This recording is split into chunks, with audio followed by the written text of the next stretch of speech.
on the cost of living and on, disposable income of Kenyans, and the tax regime was actually going to mess us up, all of us. But despite the general public's, clear indication that they were not in support, members still voted in its support on the floor of the House. So basically, there are those that are coerced because they're intimidated, they'll be thrown out of committees, but there's also a change of, money changes hands. I said it's not a phenomenon that is unique to this parliament. I was in the 11th parliament from 2013 to 2017. And in that parliament, we actually, as members of parliament, disbanded the Budget and Appropriations Committee on allegations of, inappropriate action by the members of that committee. We also disbanded the Public Accounts Committee, then chaired by the Honorable Ababu Namwamba. Right. And it was on the same allegations that money, they were extorting money from witnesses that were coming, and people that had been named by the Auditor General. So basically, this phenomena has been there. Last parliament, you remember the Honorable Fatuma Gedi talked about brown envelopes changing hands in the toilets. So it's not a unique phenomenon. It's something that's been around for a while. And the president was a deputy president all that period that I was in parliament seeing this happening. Yep. I don't know why suddenly now he's seen the light, and suddenly he's saying parliament is corrupt. Just recently, we had this impeachment motion against the former deputy president. And money did change hands. People were paid to sign. How much was it? 100, 200,000. For the signature? Yes, for the signature. And those who voted were also given money. This is 100, 200,000. There are many members who actually got money. So the only thing is that they will not agree to it, but we know the oversight that Parliament exercises, and we are doing that pursuant to the constitution we have, not the constitution that we wished we had. Article 125 gives us the power to compel the appearance of any person before this committee, any person, including the president, who is making allegations of unethical conduct on the part of Parliament. I want to challenge the speakers of the two houses, because they are the ones who chair the Powers and Privileges committees, pursuant to the Parliamentary Powers and Privileges Act.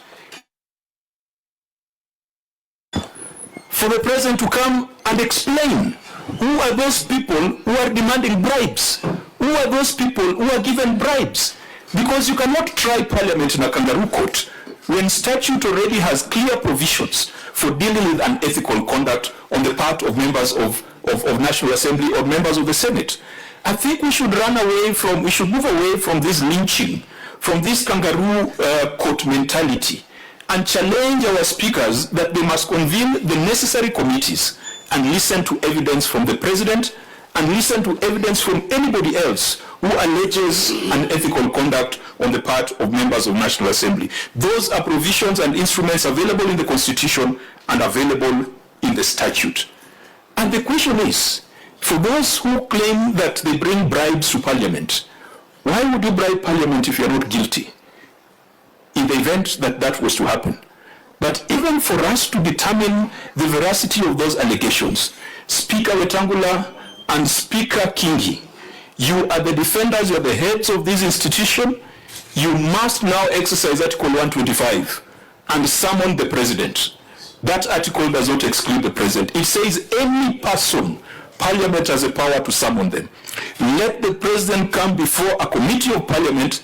Let him repeat the things he has been saying in public rallies, the things he has been saying in other places. Let him bring that evidence so that it is processed in accordance with the law. I think finally, we must be careful with our utterances. There are powerful political players in this country who, when they say things, people take it almost as common law. We must always refer back to the Constitution. We must respect institutions. Parliament is also an institution that deserves respect. The judiciary is also an institution that deserves respect, and it has made certain proclamations and directions on this issue of oversight.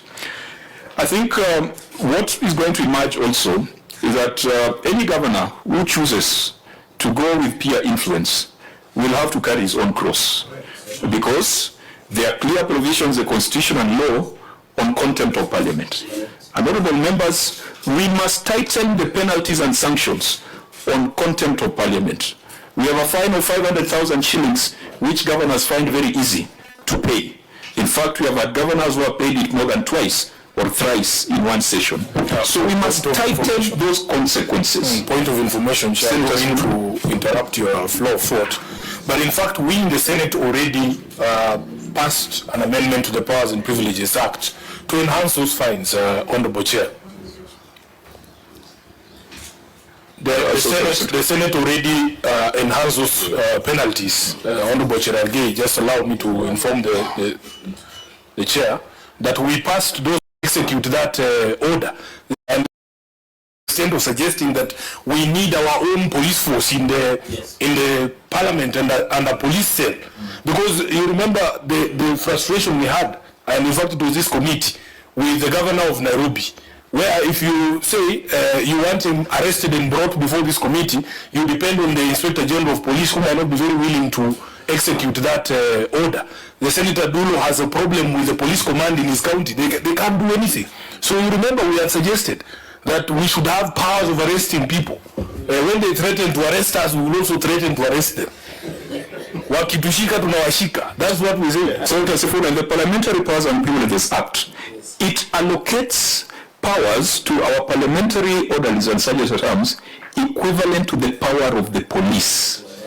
I think we are the ones who are weak in terms of we can direct our sergeant at arms to conduct the functions of a police officer within these proceedings. If the president was to appear before a committee, having been summoned by the speakers, and he became disorderly, the speakers have got the power to direct the parliamentary orderlies to arrest him and throw him out. So we are the ones who have been weak.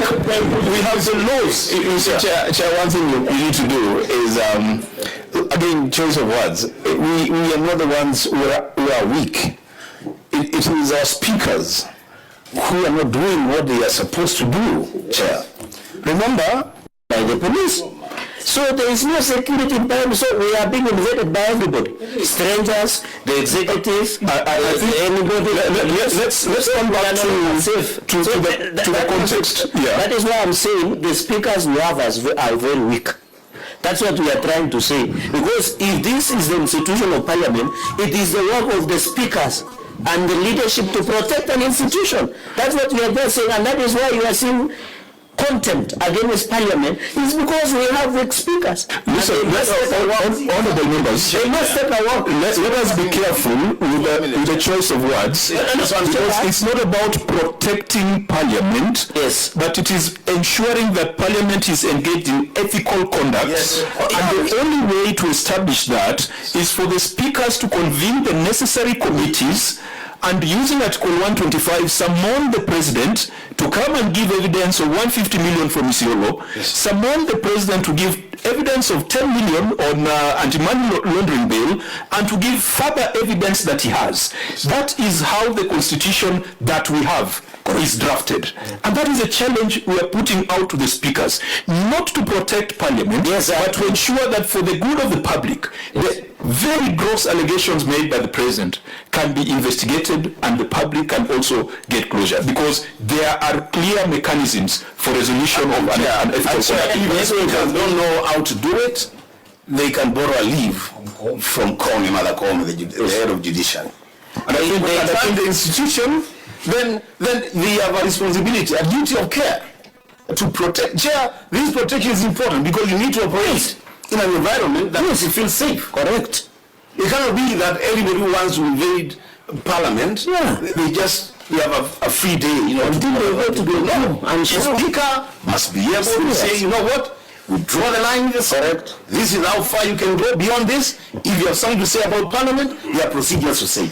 So I think our message is that as Parliament we are open to scrutiny. Yes, that scrutiny is the point. Must be done in accordance with the constitution we have, not the constitution that we wish to have. That scrutiny must be done in accordance with the Parliamentary Powers and Privileges Act, which has given the speakers certain powers to deal with unethical conduct. And we want to challenge all those who are making allegations that we can even have a formal and proper inquiry. And we also want to challenge the president. If you know these people, do not be mourning and crying like every other common person. As a consumer of raw intelligence and as a person who can direct the DCI to carry out investigations, please, Kenyans want action. We have had enough talk. Let there be action on the parts of perpetrators of unethical behavior. When it comes to the institution of parliament, the speakers must stand up so that the public can know whether these allegations are true. And if they are not going to do it, then I am sure these members will do unto them what they did to Gachagua. I think that's the position that we are taking. With regards to Nandi, the reasons provided by the governor of Nandi are not satisfactory. We shall direct that the governor be compelled to appear before this committee in 2 weeks' time, and he must bring an opinion from a competent, qualified medical practitioner to confirm that he was indisposed, and that's the reason why he could not come. To the rest of the governors, we want to advise you that at the end of the day, accountability is individual. There is no accountability hiding behind the Council of Governors. When Governor to 107 restrict our discussion, but for us, unfortunately, no one protects us out there. All sorts of allegations are made against you, and you must just sit and listen.